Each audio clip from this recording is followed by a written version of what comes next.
ஒரு ஊரில் ஒரு மனிதர் ஒருத்தர் வாழ்ந்துக்கிட்டு வந்தார். அந்த மனிதரோட வீட்டு பக்கத்தில் பார்த்தீங்கன்னா சின்னதாக ஒரு ஒர்க் ஷாப்புன்னு வச்சுருந்தார். அதில் தச்ச வேலை செய்கிறதுக்கான எல்லா பொருட்களையும் வச்சுருந்தார். அந்த டூல்ஸ் எல்லாம் இவர் தொட்டு பல மாதங்கள் ஆயிடுச்சுங்க. எல்லா டூல்ஸும் அவருடைய ஒர்க் ஷாப்பில் ரொம்ப காலமாக தூங்கிக்கிட்டே இருந்துச்சுங்க. அந்த வழியாக போகும்போது அந்த ஒர்க் ஷாப்பை பார்ப்பார். அந்த இடம் முழுவதுமே அப்படி தூசுகளால் அப்படி நிறைஞ்சிருந்துச்சு. அந்த மரத்தை வெட்டுற கருவி அவருடைய அப்பா கொடுத்தது. அந்த மற்ற டூல்ஸ் எல்லாமே அவர் வாங்கி வச்சுருந்தார். அவர் கண்டிப்பாக ஏதாவது ஒரு முக்கியமான விஷயத்தை செய்யணும் அப்படிங்கிறதுக்காக இது எல்லாத்தையும் ரெடி பண்ணி வச்சுருந்தார். ஆனால் என்ன அப்படின்னா, அந்த டூல்ஸை எடுக்கிறதுக்கு அவருக்கு நேரமே அமையாமல் போயிடுச்சு. ஒவ்வொரு நாள் காலையிலையுமே வேலைக்கு போகிறதுக்காக அந்த வழியாக தான் போய்கிட்டு இருப்பார். போகும்போது அந்த ஒர்க் ஷாப்பை அப்படி திரும்பி பார்ப்பார்.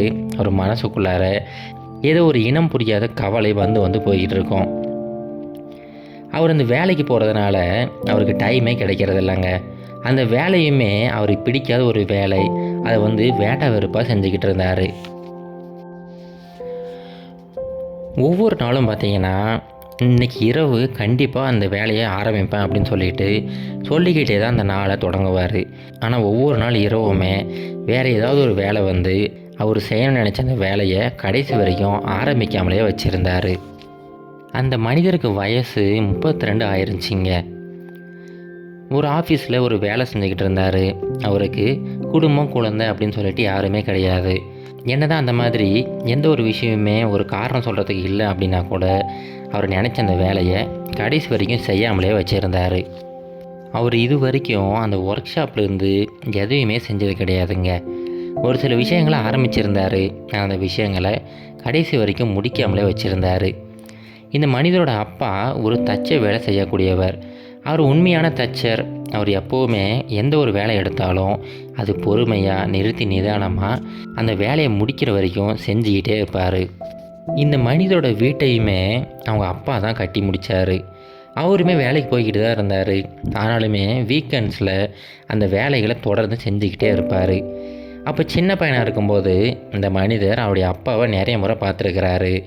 ஒரே ஒரு சின்ன டேபிள் செய்கிறதுக்கு அவர் பல மாதங்களை கூட எடுத்துக்குவார். ஒவ்வொரு நாளும் பார்த்திங்கன்னா தொடர்ந்து அந்த டேபிளை உப்பு காயத்தை வச்சு உரைச்சிக்கிட்டே இருப்பார். அப்போ ஒரு சில நேரங்களில் இவர் அவங்க அப்பா கிட்டே கேட்டிருக்கிறாரு, ஏன்பா இவ்வளோ ஸ்லோவாக வேலை செய்கிறீங்க அப்படின்னு சொல்லிட்டு. அதுக்கு அவங்க அப்பா சொல்லியிருக்கிறாரு, இங்கே பாருப்பா, இந்த மரங்கிறது நம்ம செய்கிற தவறுகளை எப்போவுமே மன்னிக்காது.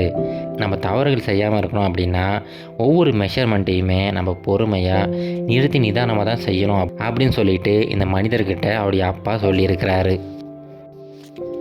இந்த எல்லா விஷயங்களும் அவர் மனசுக்குள்ளார போய்கிட்டே இருக்கும். ஒவ்வொரு முறை அந்த ஒர்க் ஷாப்பை தாண்டி போகும்போதுமே இன்றைக்கி வேலையை ஆரம்பிக்கலாம் அப்படின்னு சொல்லிட்டு தொடர்ந்து அந்த வேலைகளை தள்ளி போட்டுக்கிட்டே இருந்தார். அப்படியே நாட்கள் கடந்து போய்கிட்டு இருந்துச்சுங்க. ஒரு வீக்கெண்ட் பார்த்திங்கன்னா இவர் அப்படியே காஃபி குடிச்சிக்கிட்டே வெளியில் பார்த்துக்கிட்டு இருந்தார். அவருடைய பக்கத்து வீட்டுக்காரர் ஒரு பெஞ்சை செய்ய ஆரம்பிச்சிருந்தாருங்க. அவருமே பார்த்திங்கன்னா ரொம்ப வயதான மனிதர். அவரும் ஒரு தச்சர் தான். அவருக்கு வயது 60க்கு மேலே ஆகும். அவர் பொறுமையாக உட்காந்துக்கிட்டு ஒரு பெஞ்சை செஞ்சுக்கிட்டு இருந்தார். இவர் ஒரு நாள் பார்த்தாரு. அவர் பார்த்திங்கன்னா ஒரு 20 நிமிஷத்துக்கு மேலே வேலை செய்யலை. அந்த வேலையை முடிச்சுட்டு அப்படியே வீட்டுக்குள்ளே போயிட்டார். அடுத்த நாள் மறுபடியும் அந்த வேலையை ஆரம்பிக்கிறாரு. அன்றைக்கும் பார்த்திங்கன்னா 20 நிமிஷத்துக்கு மேலே அந்த வேலையை செய்யவே இல்லை. இப்படியே தொடர்ந்து இந்த மனிதர் அவரை கண்காணிச்சிக்கிட்டே இருக்கிறாரு. 1 வாரம் 2 வாரம் அப்படின்னு சொல்லிட்டு 1 மாதம் ஆகுது. 1 மாதமாகவுமே அவர் அந்த பெஞ்சை தொடர்ந்து செஞ்சுக்கிட்டே இருக்கிறாரு. ஒரு நாள் இந்த மனிதர் அவர்கிட்ட போயிட்டு, ஐயா, நான் உங்களை தொடர்ந்து பார்த்துக்கிட்டு தான் இருக்கிறேன். நீங்கள் இந்த வேலையை ரொம்ப ஸ்லோவாக செஞ்சுக்கிட்டு இருக்கீங்களே, ஒவ்வொரு நாளும் ரொம்ப குறிப்பிட்ட நேரம் தான் இந்த வேலையை செய்கிறீங்க, என்ன காரணம் அப்படின்னு சொல்லிட்டு விசாரிக்கிறாரு. அதுக்கு அந்த மனிதர் சொல்கிறாரு, அது ஒன்றும் இல்லைப்பா, இப்போ எனக்கு ரொம்ப வயசாகிடுச்சு. என்னால் ரொம்ப நேரம் இந்த வேலையை செய்ய முடியறதில்ல. அதனால தான் ஒவ்வொரு நாளும் நான் தொடர்ந்து ஒரு 20 நிமிஷம் மட்டும் இந்த வேலையை செஞ்சுக்கிட்டு இருக்கிறேன். இதனால் என்ன அப்படின்னா, ஒவ்வொரு நாளும் காலையிலுமே எனக்கு செய்கிறதுக்கு ஒரு வேலை இருக்குது அப்படிங்கிற நம்பிக்கையில் என்னுடைய நாளை நான் ஆரம்பிக்கிறேன். இப்படியே தொடர்ந்து செஞ்சுக்கிட்டே இருந்தேன் அப்படின்னா கண்டிப்பாக ஒரு சில மாதங்களில் இந்த வேலையை முடிச்சுட்டு அடுத்த வேலைக்கு போயிடுவேன் அப்படின்னு சொல்லிட்டு அந்த மனிதர் சொல்கிறாரு.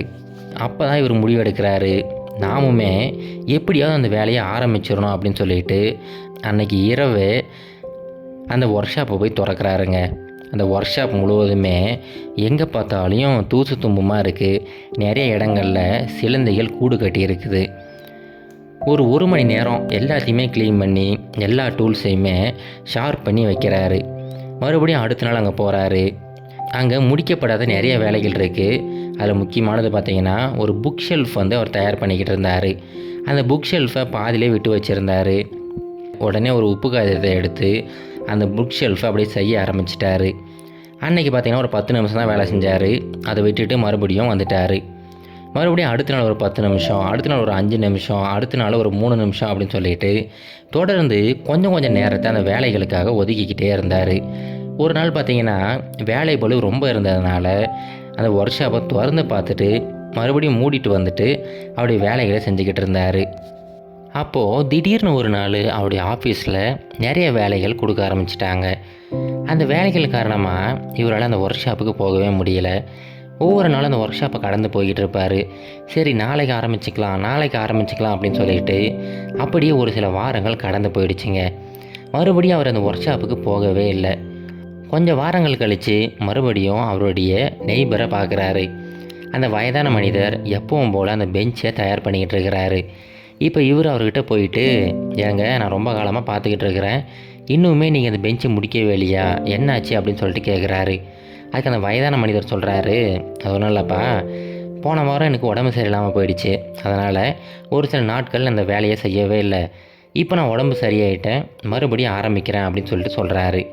உடனே அந்த மனிதர் கேட்குறாரு, இல்லைங்க, இந்த மாதிரி நீங்கள் தொடர்ந்து இந்த வேலைகளை செய்கிறீங்க, மறுபடியும் நிறுத்துறீங்க, மறுபடியும் செய்கிறீங்க, இந்த மாதிரி இருக்கிறதுனால உங்களுக்கு ஒன்றும் சங்கடமாக இல்லையா அப்படின்னு சொல்லிட்டு கேட்குறாரு. அதுக்கு உடனே அந்த வயதான மனிதர் சொல்கிறாரு, இங்கே பாருப்பா, நாம் வேலைகளை ஆரம்பிக்கலாம், நிறுத்தலாம், மறுபடியும் ஆரம்பிக்கலாம், ஆனால் திரும்ப வராமலே இருக்கிறது தான் பெரிய பிரச்சனை அப்படின்னு சொல்லிட்டு இந்த மனிதர்கிட்ட சொல்கிறாரு. உடனே இவர் வேகமாக அவருடைய ஒர்க் ஷாப்புக்கு போகிறாரு. அங்கே போய் திறந்து பார்த்தா பல வாரங்களாக அதை மூடி இருந்ததுனால மறுபடியும் தூசு தும்பெல்லாம் அதிகமாகிடுச்சு. எல்லாத்தையும் க்ளீன் பண்ணிவிட்டு ஒரு சாண்ட் பேப்பரை எடுத்து அந்த புக் ஷெல்ஃபை தயார் பண்ண ஆரம்பிக்கிறாரு. எப்பவும் போல் ஒரு சில நாட்கள் 5 நிமிஷம் வேலை செய்கிறாரு, ஒரு சில நாட்கள் 10 நிமிஷம் வேலை செய்கிறாரு, ஒரு சில நாட்கள் வெறுமனே போயிட்டு அங்கே எட்டி பார்த்துட்டு மறுபடியும் வந்துடுறாரு. இப்படியே ஒவ்வொரு நாளும் கொஞ்சம் கொஞ்சமாக வேலைகளை செஞ்சுக்கிட்டே இருக்கிறாரு. நாளடைவில் பார்த்தீங்கன்னா அந்த புக் ஷெல்ஃபு முழுவதுமே கம்ப்ளீட் ஆகிடுச்சு. அது கொண்டு வந்து அவருடைய வீட்டுக்குள்ளார வச்சுக்கிட்டாரு. அதை பார்க்கும்போது இவருக்கு ரொம்ப பெருமையாக இருக்குது. அந்த புக் ஷெல்ஃப் பார்த்தீங்கன்னா முழுவதும் முடிக்காமல் தான் இருக்குது. நிறைய இடங்களில் ஒரு சில வண்ணங்கள் பூசாமல் இருக்குது. ஆனாலுமே அந்த வேலையை முழுவதுமாக முடிச்சிட்டாரு. இப்போ அவருடைய அப்பா கொடுத்த எல்லா புத்தகங்களையுமே எடுத்து அந்த புக் ஷெல்ஃபில் அப்படியே அடுக்கி வைக்கிறாரு. அதுக்கப்புறம் மறுபடியும் ஒரு டேபிள் செய்கிறதுக்காக அவருடைய நோட்டில் அந்த டிராயிங்கை வரைய ஆரம்பிக்கிறாரு. அந்த டேபிளோட டிசைன் என்னவோ ரொம்ப சிம்பிளாக தான் இருக்குது. நாளையிலேருந்து இந்த வேலையை ஆரம்பிக்கலாம் அப்படின்னு சொல்லிட்டு ஒரு முடிவு பண்ணுறாரு. ஆனால் அவருக்கு தெரியும் அந்த வேலையை ஒரு சில நாட்களில் முடிக்க முடியாது. ஒரு சில நாட்கள் 5 நிமிஷம் செய்ய முடியும், ஒரு சில நாட்கள் 10 நிமிஷம் செய்ய முடியும். அப்படியே தொடர்ந்து அந்த வேலையை செஞ்சுக்கிட்டே இருக்கலாம். ஆனால் இவர் புரிஞ்சுக்கிட்டது ஒன்று தான், எந்த வேலையை எடுத்துக்கிட்டாலும் அதை தொடங்குறதும் நிறுத்துறதும் தப்பு கிடையாது. அந்த வேலைக்கு மறுபடியும் வராமலே இருக்கிறது தான் மிகப்பெரிய தப்பு அப்படிங்கிறத இவர் உணர்ந்துட்டார். இது கரேஜ் டாக் மோட்டிவேஷன் கதைகள்.